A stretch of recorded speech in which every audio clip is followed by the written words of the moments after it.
మెంతి ఆకులు పెసరపప్పు కూర చేస్తున్నాను.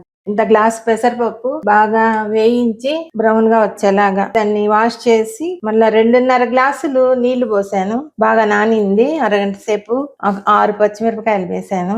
ఒక చిన్న ఆనియన్ సగం వేసాను. ఒక స్పూన్ ఆయిల్ వేస్తే పొంగు రాదు. మీడియం ఫ్లేమ్ లో ఉడికించుకుంటే బాగా ఉడుకుంది, లేకపోతే పొంగిపోతుంది. ఇలా గరిటె వేసి పెట్టిన దాని వల్ల పొంగు రాదు. పైకి కొంచెం సేపు పొంగు వచ్చినట్టుంటుంది. కొంచెం ఉడికిన తర్వాత పొంగు రాకుండా అణిగిపోతుంది. సగం పైనే ఉడికింది. ఇప్పుడు ఆకులు ఇలా చిన్న చిన్నగా కట్ చేసుకున్న తర్వాత ఉప్పు నీళ్ళల్లో ఒక 5 నిమిషాలు నానబెట్టి బాగా కడుక్కున్నాము.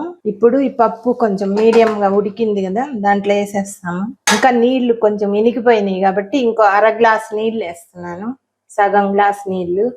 ఇది కొంచెం ఉడకనిస్తాము. ఇప్పుడు పప్పు ఆకు కొంచెం ఉడికిపోయింది. ఇలా ఉడికిన తర్వాత టమాటాలు వేయాలి. నేను 3 మీడియం సైజు టమాటాలు ఇలా చిన్న ముక్కలుగా కట్ చేశాను.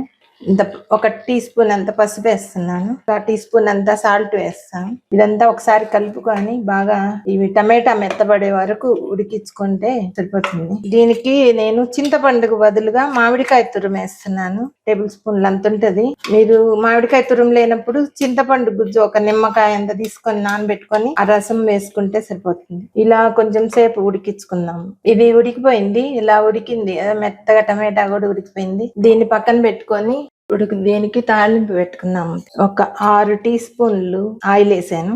ఒక ఎండుమిర్చి ముక్కలు చేసేసాం. కొంచెం శనగపప్పు, కొంచెం మినపప్పు, జీలకర్ర, కొంచెం ఆవాలు. పప్పులు కొంచెం బ్రౌన్ వచ్చాక ఒక ఆనియన్ ఇలా సన్నగా పొడవుగా కట్ చేసుకున్నాము. కట్ చేసిన కరివేపాకు. పప్పులో కొంచెం తక్కువ ఉప్పు వేసాము. సరిపోయినంత చూసి వేసుకోవాలి. దీంట్లో కొంచెం కొత్తిమీర వేస్తున్నాం. ఇలా వేగితే చాలు. ఇప్పుడు ఉడికిపోయిన పప్పు దీంట్లో వేసుకున్నాము. ఇప్పుడు దీంట్లో చల్లటి నీళ్లు ఏమి వేయవలేదు. కావాల్సి వస్తే కొంచెం మీరు పలుసుగా కావాలనుకుంటే కొంచెం చల్ల నీళ్ళు వేసి కొంచెం సేపు వేడి చేసుకోవాలి. అప్పుడే రోజంతా ఉన్న పప్పు బయట చెడిపోదు. 2 మినిట్స్ వేడి చేస్తే చాలు. 2 మినిట్స్ వేడి అయిపోయాక స్టవ్ ఆఫ్ చేస్తున్నాం. ఇంత అయిపోయిందండి మెంతికూర పప్పు. చాలా టేస్ట్ గా ఉంటుంది. మ్యాంగోతో పప్పు రెడీ అయిపోయిందండి. ఇలా చక్కగా మంచి కలర్ఫుల్ గా మెంతికూర పప్పు. పులుపు, కారం, ఉప్పు అన్ని సరిపోయాయి. ఒకసారి ట్రై చేసి చూడండి. ఎలా ఉందో చెప్పండి.